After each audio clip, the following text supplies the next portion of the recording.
So we're really happy to host Professor Erin Lawrimore tonight. Um, Erin Lawrimore is a professor and university archivist at the University of North Carolina at Greensboro, a position she has held since 2011. In this role, she is responsible for collecting, preserving, and promoting the history of UNCG from its creation as the State Normal and Industrial School in 1891 through today.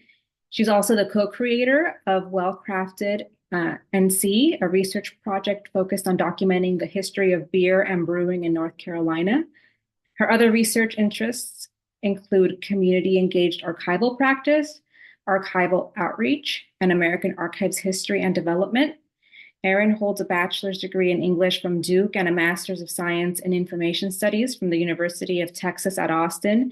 And she previously worked as assistant head and curator of the Special Collections Research Center at North Carolina State University and as coordinator for acquisitions and processing at the University of Tennessee Special Collections Library.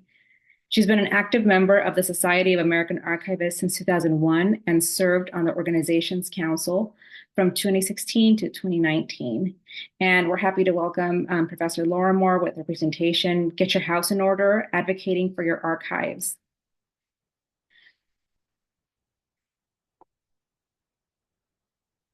Oh, thank you.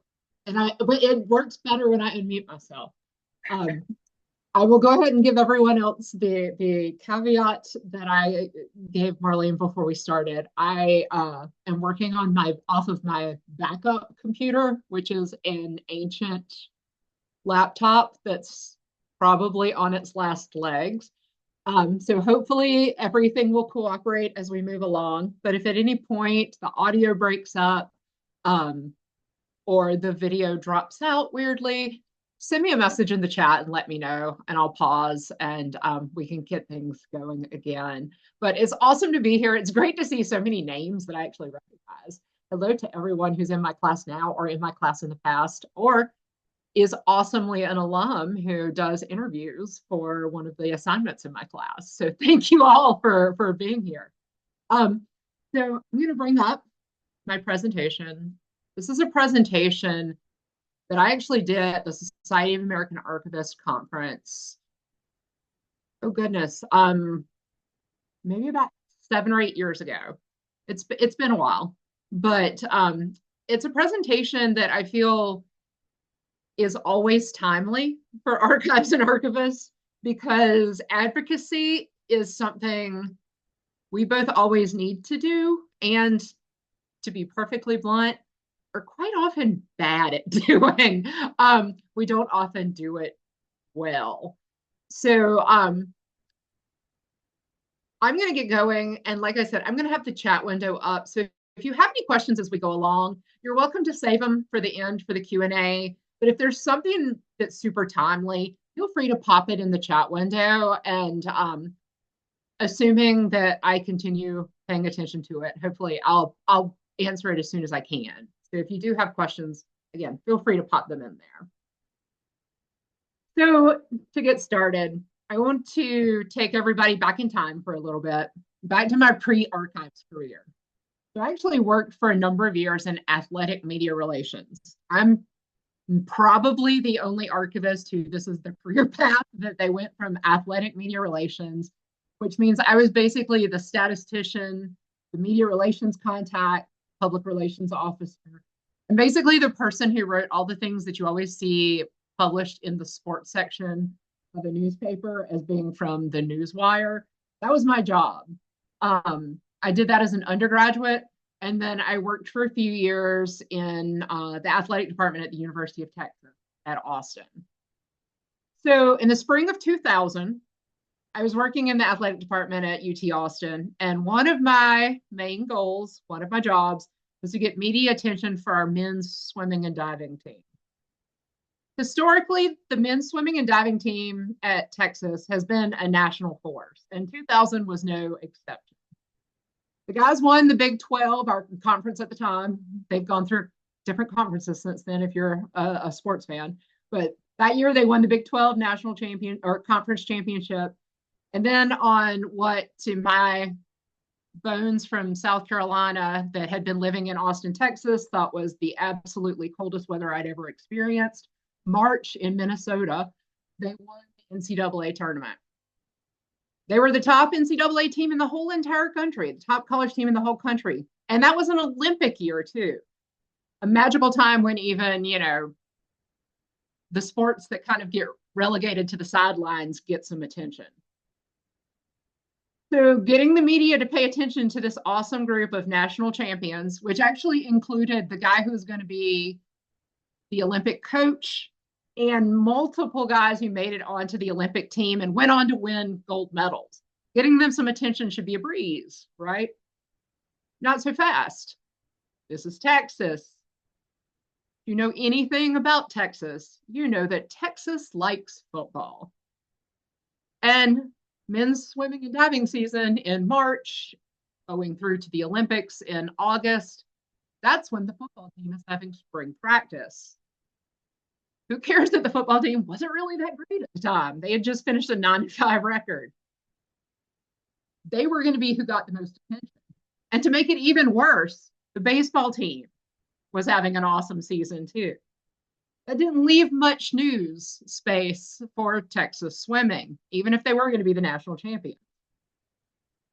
So I think back to this experience a lot now when I'm working with archives. We do awesome work. We have awesome collections. We're awesome people. But too often, we find that we don't get the attention we probably deserve. We don't get sometimes the awesome attention for our work or for our collections. We think our stuff is so awesome. It's so special. Why won't people pay attention to our awesome stuff? We've got folks who, we'll talk to our administrators. We'll talk to our colleagues about how unique our materials are, how special they are, how different the work we do is, and how that means that we need funding, and how we can't just have just anyone who knows our special material and do our work. But here's the cold hard truth. While we might be called special collections, we're not that special.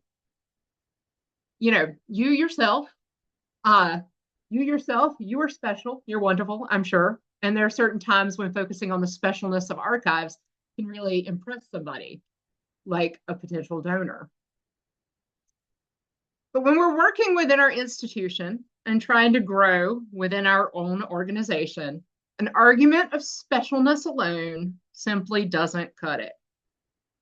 You might have the most wonderful collections ever, and you might work with top international scholars who think you are just the bee's knees. But in the eyes of your administration, the higher ups who actually manage the institution's purse strings, as well as your non-archives colleagues, your specialness, honestly, how you're different, often isn't the key to support. What matters is that you have collections and are doing work that makes a valuable contribution to their bottom line, the overall mission of your institution. You, the archivist, you need to know how to gauge, articulate, and publicize this contribution in a way that makes it clear how your archives work and how your work impacts your institution and your colleagues. How do you contribute to those bigger institutional-wide goals? So, of course, the first step in this process is actually knowing what administrators think is your institution's mission. Ideally, your parent organization, whether it's a university, or whether it's a public library, a historical museum, the city, whatever it is, hopefully they have some clearly identified goals and objectives.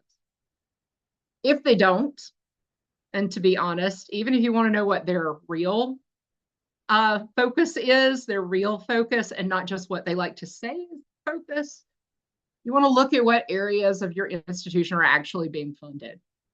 When the budget cuts come down, as they always do, what tasks, what roles are identified as just so critical that nobody even considers cutting them. In fact, they might put more money towards those in the leaner times. These are the things that your institution sees as its critical functions and should point you towards its overall mission. So knowing that, your next steps to critically examine how you might document the way you contribute to that overall mission. When you're talking to a resource allocator, and particularly one that has absolutely no idea what you do as an archivist and no experience working in the archives, which, to be honest, is like 99.9% of administrators counter these cities and other larger institutions. When you're talking to these folks, like lofty ideals and notions of identity building or remembrances of past events often aren't going to cut it when they want to know why they should give you a sliver of a bigger but often shrinking money pot. You need concrete evidence of the impact that your repository has in order to ensure that the administrator's support continues or ideally grows. You've got to be sure to assess those aspects of your work that directly impact the institution's overarching goals. So here's an example from my work. I work in an academic library as a university archivist. I can track the number of students, the number of people in general who come into our archives, the number of boxes that we circulate, the number of people, classes that we work with. But in terms of the overall mission of the library, is like the door count really the thing that matters the most? Is our primary mission to get bodies in and out or to get materials in and out? Not really. The number for the archives too will also always look paltry when you're comparing it to the general library statistics. So in looking at the library goals and in thinking about what aspects of our library and the university at large often get the most institutional support, we see things like information literacy and undergraduate student success, community engagement, and student retention being highlighted. So in thinking about the assessment work that we do in university archives, I want to question the numbers I'm tracking, question the way these numbers are presented, and think about how this information demonstrates that I and the university archives am assisting the library and in turn the university in reaching these big primary objectives.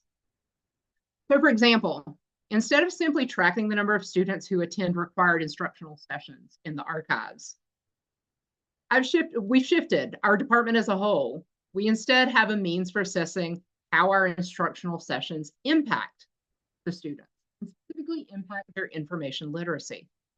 We do that by incorporating pre-class and post-class quizzes. That's very hard to say, post-class quizzes, after our instructional sessions. Basically, these are competency-based assessments that gauge student knowledge before and after they come into the archives. Using this information, I can clearly say and have evidence to back up the fact that I'm, through my work, giving our students a set of skills that they need in order to find, analyze, retrieve, and use information effectively. I can say that, and I can clearly point to how I'm impacting information literacy. The number of students taught, that alone doesn't reflect that. Having this information is important, of course, but the way we present it is absolutely critical. We have to present our value statements in a way that clearly demonstrates these unique contributions to overarching goals. We want to highlight all the awesome stuff we're doing, and we're doing lots of awesome stuff, but do it within the framework of the institution. So again, it's the, sorry, Kat, it's the phrase, I'm not that special, coming to light again. In talking with administrators and colleagues, we want to focus on our similarities along with our unique contributions to the larger goals, not on our grand contributions to scholarly goals, but to how we're getting to that bottom line in information literacy, that retention, whatever the buzzwords of the day. You want to phrase it using those buzzwords that our administrators often will pick up on. So again, to do this, we have to go outside of the we also have to go outside of the archives bubble. We've got to talk to other people in the institution. We got to get out and get our finger on the pulse of how the institution operates every day. We've got to learn who's doing what. Who are the people on campus who are seen as the movers and the shakers? There are always people in a larger organization that everyone knows is done. Even if that person doesn't, at least at this moment in your mind, have anything to do with the work you're doing in the archives, we want to talk to those people. We don't want to assume what other people know. We want to get out and make friends. So going back to that information literacy example for a second, you don't want to assume that just because you archives that your awesome colleagues in the reference librarian department, for instance, don't have valuable advice for you in terms of how best to structure, conduct, assess, whatever your instructional sessions. They might not understand all the nuances of archives. They might not know what to do if you threw an archival collection in front of them and told them to arrange and describe it. But they have a very strong information literacy background and an understanding of kind of the big picture when it comes to information literacy across the institution.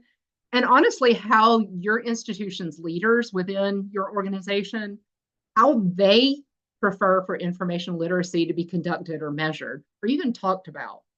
They can give you some valuable insight into what's considered success in your institution and how your assessment work can align with that larger picture.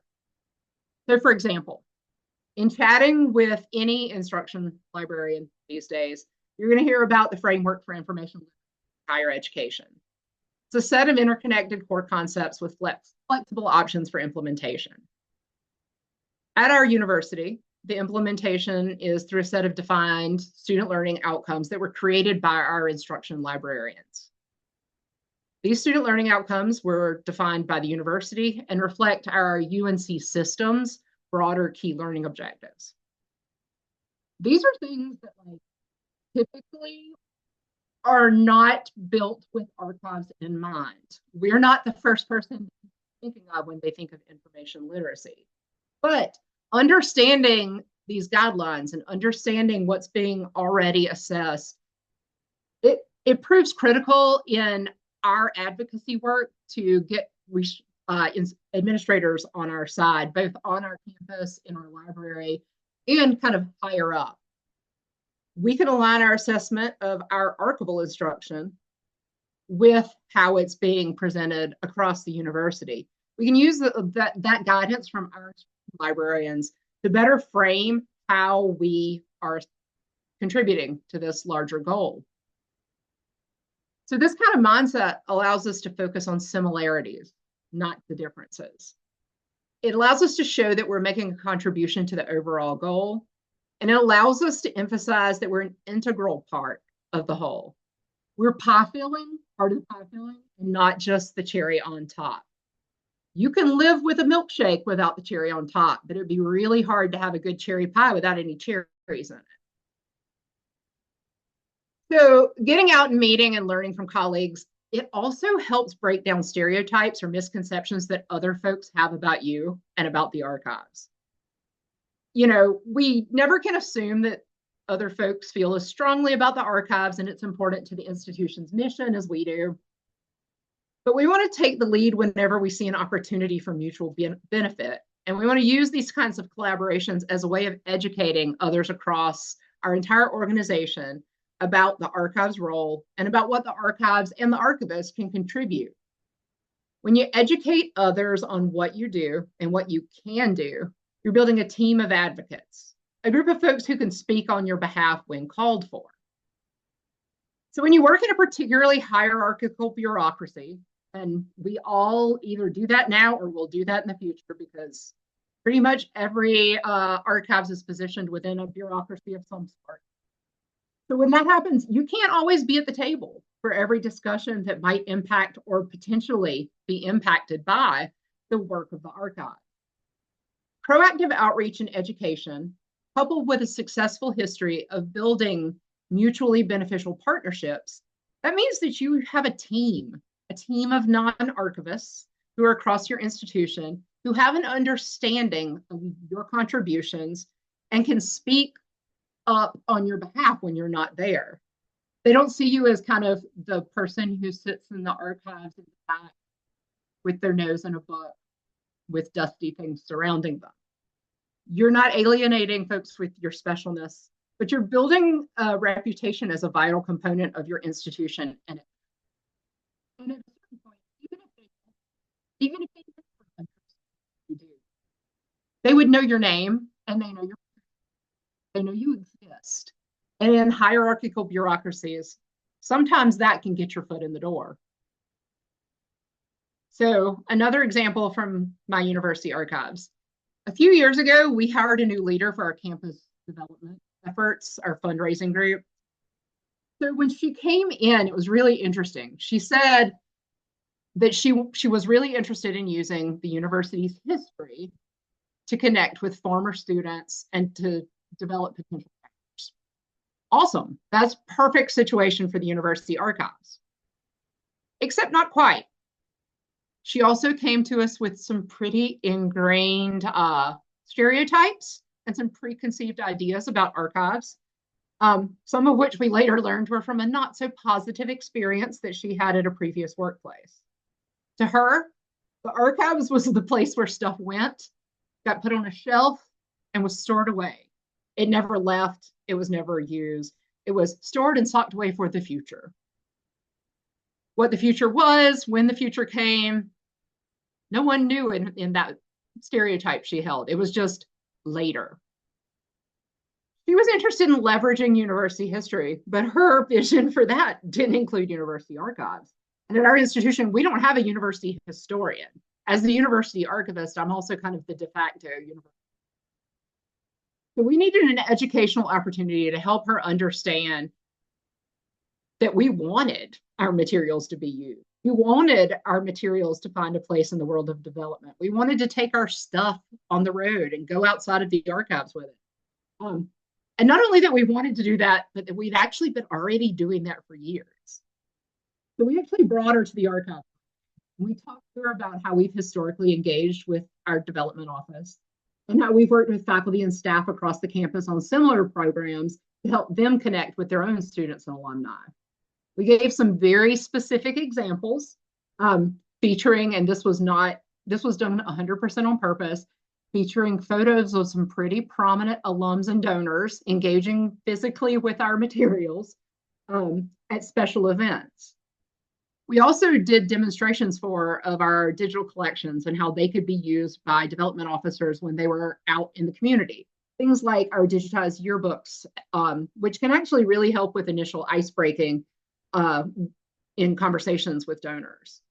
So by focusing our conversations with her on the ways we reach out to alumni, the way we reach them already and proactively engage in the past with her staff and with folks across campus, we were able to focus the conversation on what we can do for her. We were able to show her how we've been a partner to her department, to the university, but also we were able to, more importantly, I think, start a conversation about ways that we could help her fulfill the vision she was already expressing, to use university history as a critical part of fundraising. In turn, of course, in our back pocket, we're already thinking the archives will benefit from this greater exposure. We'll have more campus advocates and perhaps, more financial support. So it was one of those win-win situations. So obviously the exact ways you would go about advocating for your archives depends on your institution and whatever it is you're trying to promote or build support for. In some cases, particularly in donor relation cases, the specialness argument might be the most effective approach.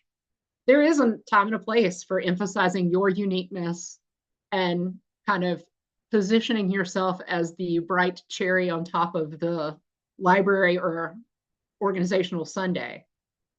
But overall, there are two key things to keep in mind that'll help create an environment within your institution where your advocacy efforts can be more fruitful. First, again, align with your institutional mission. Be sure you can clearly articulate and demonstrate how you fit in with the larger whole. And in talking with colleagues and administrators, stop placing the bulk of your focus on your differences. And second, build your army of advocates by getting out of the archives. Learn what your colleagues across the institution do and talk to them. Actively engage with them and talk to them about the work you do. Don't assume you know what they do. Don't assume they know what you do. And be cognizant and thoughtful about how your work meshes with theirs. So back to my time with the Texas swimmers. What did I finally do to get some media attention for these awesome swimmers who just won a national title and were on their way to winning multiple Olympic medals? I finally got a feature article on one of my swimmers in our major newspaper in Austin by essentially pitching the story that he had been childhood friends with one of the guys who was actually on the football team. They grew up together. They used to compete together.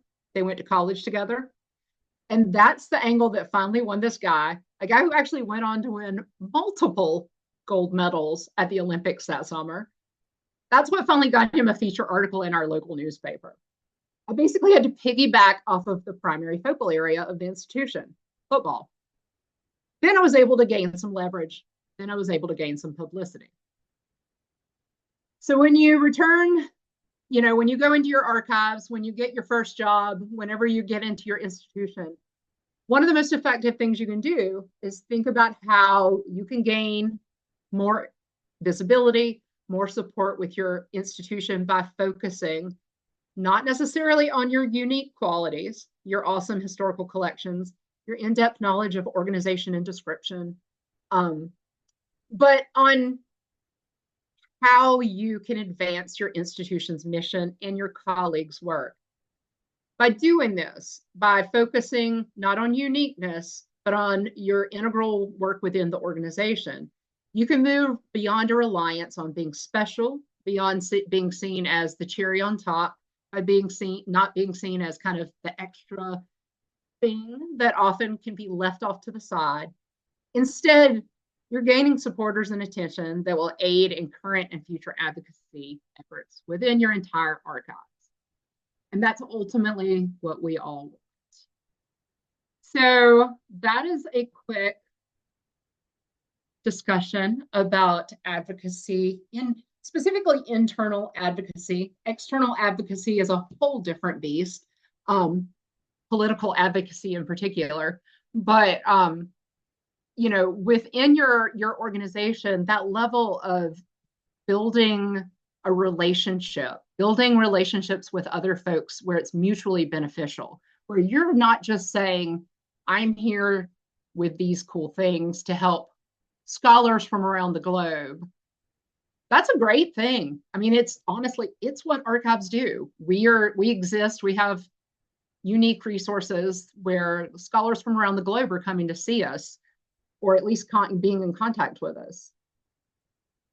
But ultimately, when it comes down to it, your institution's funding their mission, and their mission's not always scholars outside of your institution. It's your institution itself. And so focusing in that way can really kind of help you gain a foothold and build support for the archives. All that said,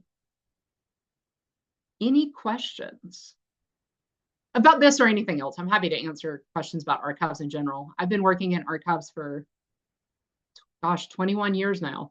It's been a while. So I'm happy to talk about any aspect of archives or archival work. And yes, Stephanie, church lady forever. What ended up happening with that, with the leader that you had to retrain what archives are for fundraising?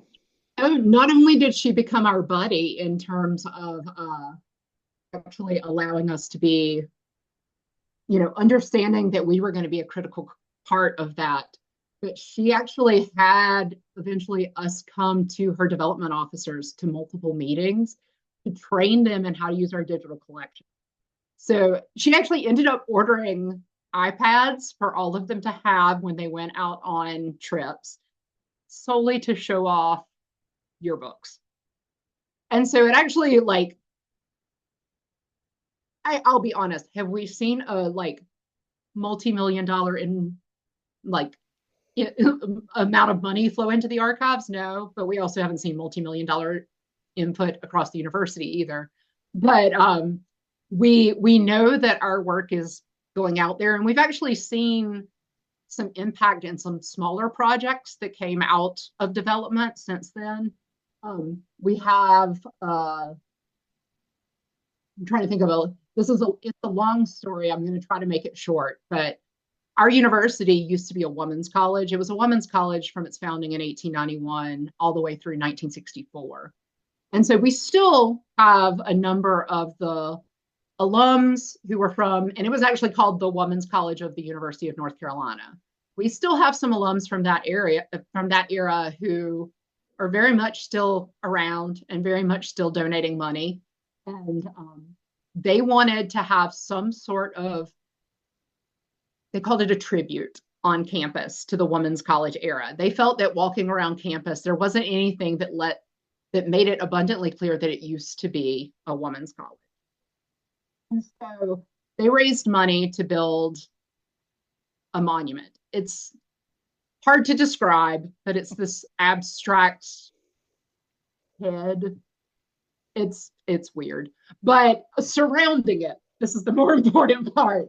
Surrounding it is a seating area, brick seating area, where they decided that instead of just a plain brick seating area around it, that they came to us and worked with us on selecting images from our university archives to basically illustrate in, we'll say, less abstract ways, the women's college era, to actually have images of the women who were students during that time around the seating area, around the sculpture. And so it's one of those things where it's now one of those things where anytime the alumni groups from that era, anytime any of them are on campus, that's always part of their tour. And they know that that material came from university archives. So there's actually a permanent thing on campus that acknowledges that it came from the university archives that alums see whenever they come to campus. It's something that can't be ignored. But yes, and I don't think that would have happened if we hadn't started with the with honestly just inviting the development dean over and sitting her down and being like, I'm sorry you were heard by the previous archivist. How can we we are not like them. We're not all gonna hurt you. I don't think we would have built to that kind of relationship where not only was our collection used, but that we were actively engaged in selecting the photos. And we were honestly acknowledged in it literally acknowledged in stone. I don't think that would have happened if we hadn't had that conversation with her. Very cool. I'm wondering if you work at an academic archive or an archive where that's part of a nonprofit or another organization that, depends, or where they use like donor funds and they depend on that, if it's important to maybe seek out educational opportunities around like donor relations or development or fundraising, just so you know how to navigate that type of organization and those types of patrons. I don't think that's ever a bad idea, but I also think that that's a good opportunity to take advantage of the people you already have in the institution and to learn from them. I've worked as an archivist at 3 different universities, and the three universities they're all public institutions, which also is going to be different from a private college in terms of how they do things. But even amongst the 3 public institutions, 2 of which were not only in the same space, like in the same state, but in the same system. They were both in the UNC system. And everyone does development differently in terms of, is there a person in the library who's in charge of it? Who does that person report to? Do they report within the library? Do they report to a larger development officer? What kind of databases do you have to log into in order to be able to talk to a donor? What do you have to do if you've spoken to a donor? And so it's so institutionally specific that while I think some of the bigger questions of just, thinking about advocacy and how to frame what it is that you do. I think that could be taught, but I also think that it's another example, kind of like the information literacy piece with the instructional librarians, where even if you've got development people on your campus who have no idea who you are as the university archivist and what the university archivist does, that's probably a person who could teach you an awful lot without having to go through formal training and classes. I think learning how your institution does it is a pretty important thing. Thank you. And there's a question in the chat from Abby. So I'll just read it out loud for the recording. Follow up to Marlene's question, is this field of archives growing, do you think? And will the Trump administration have any effect on funding for public university archives? So I don't know that Trump knows what public university archives are. But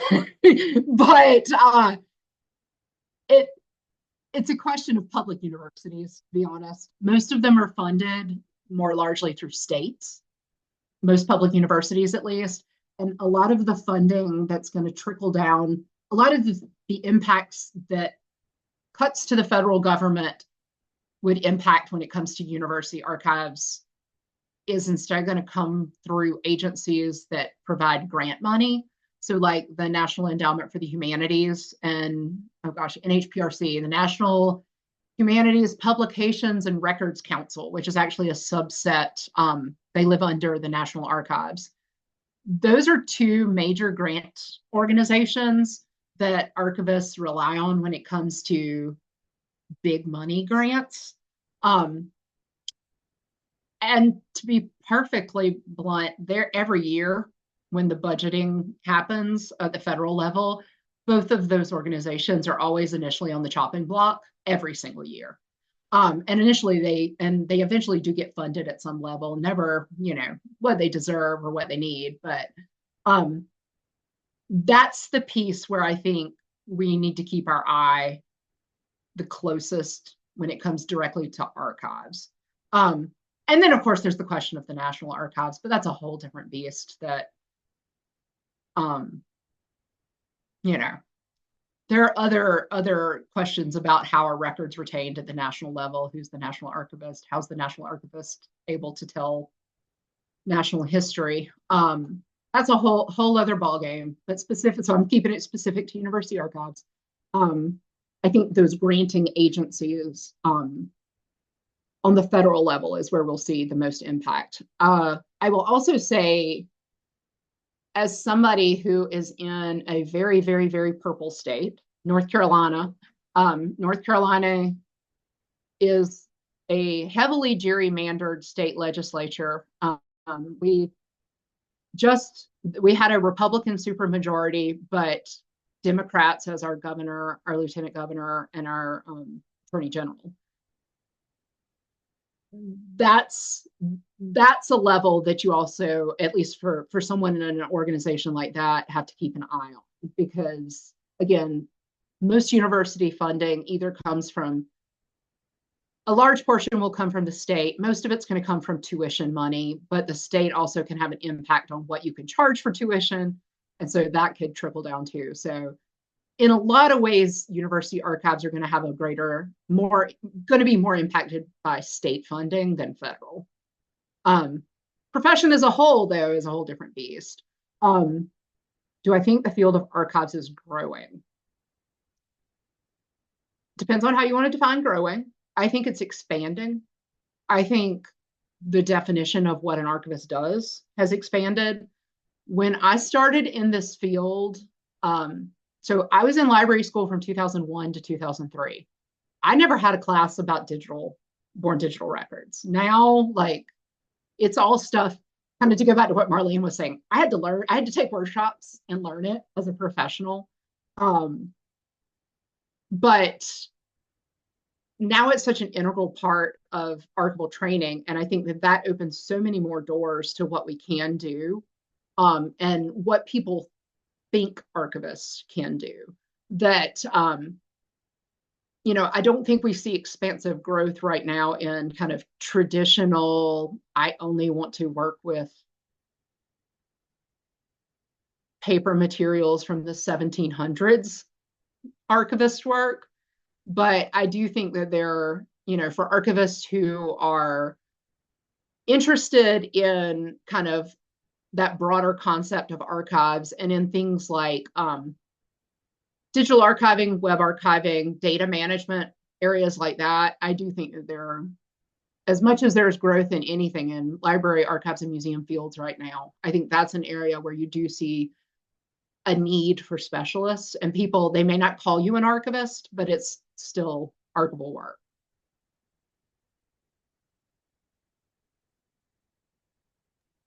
Thank you. And we have another question. Curious about your work with the history of beer and brewing. Is that outside the university or is it state funded?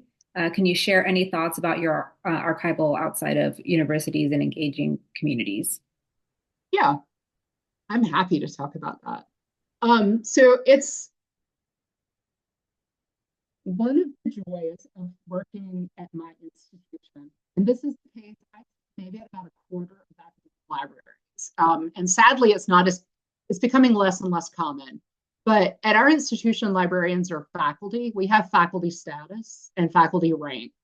And so that's awesome for a lot of reasons, particularly if you're like me and you want to have a research project that's not your normal everyday work. And so in the same way that my friend Elizabeth is a scholar of South African pottery and helps build, she's actually in New Mexico right now with an exhibit, creating an exhibit about South African pottery at some fancy gallery there. My research is focused on the history of beer and brewing.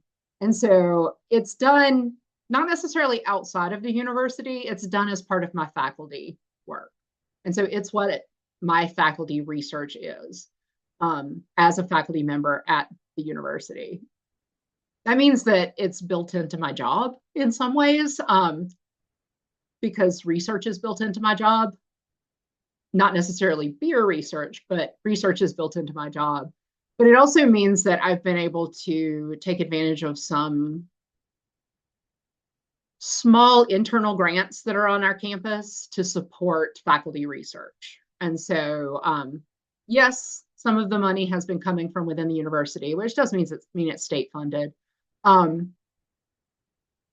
also it means that, let's see, 2022, fall of 2022, for instance, I was able to take a 1-semester sabbatical and focus solely on my research for an entire semester, because that's something faculty are allowed to do.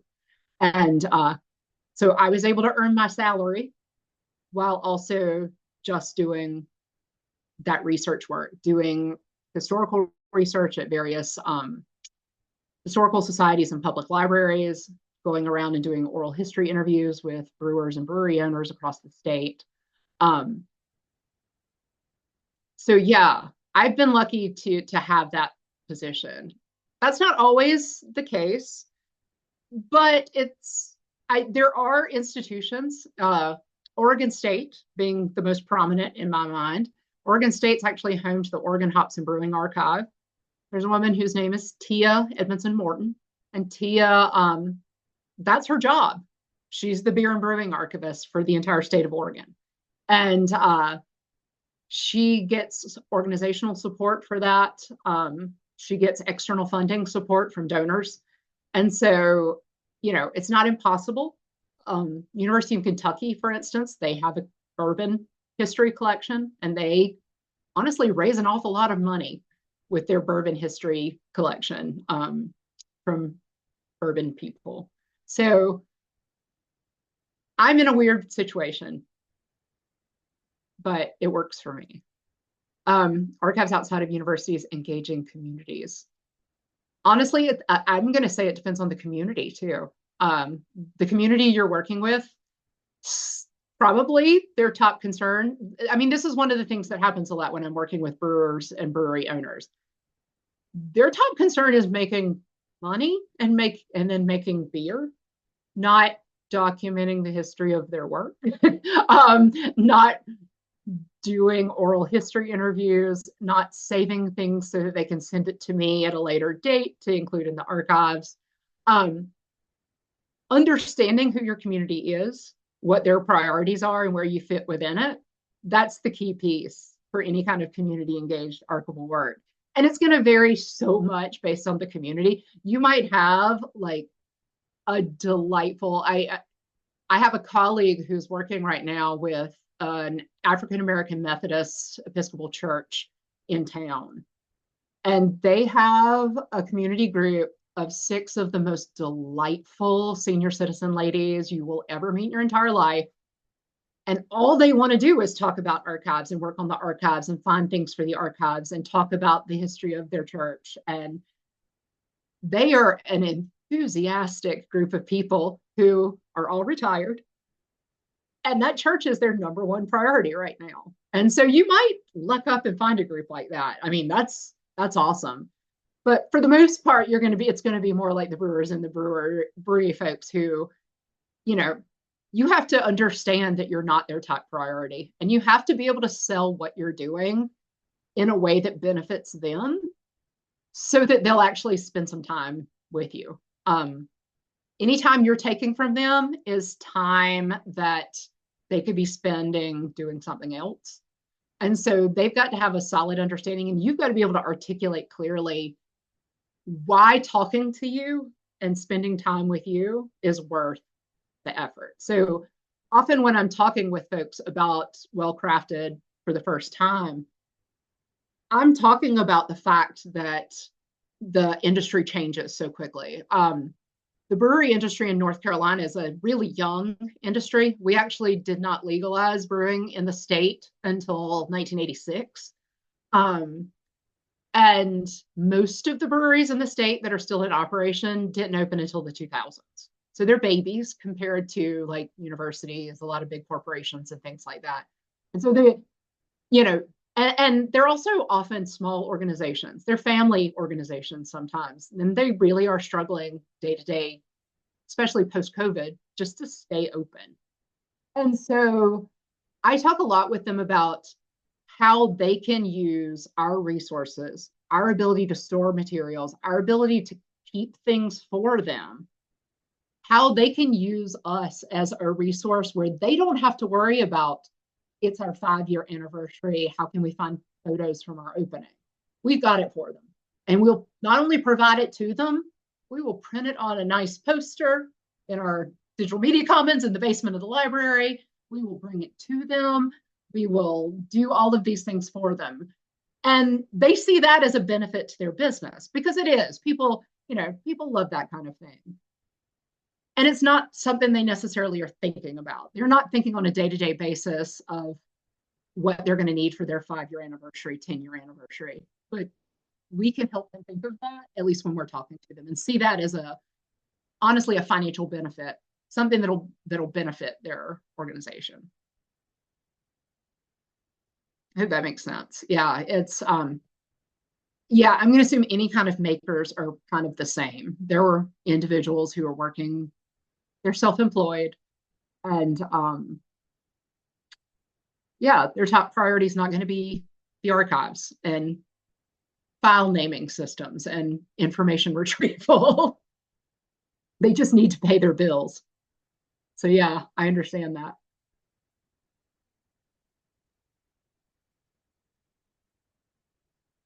And also, Abby mentions she has family in Durham and Asheville. Those are 2 places where we've done an extensive amount of oral history interviews with brewers and brewery owners, and where they've also seen an extensive amount of change in the last couple of years.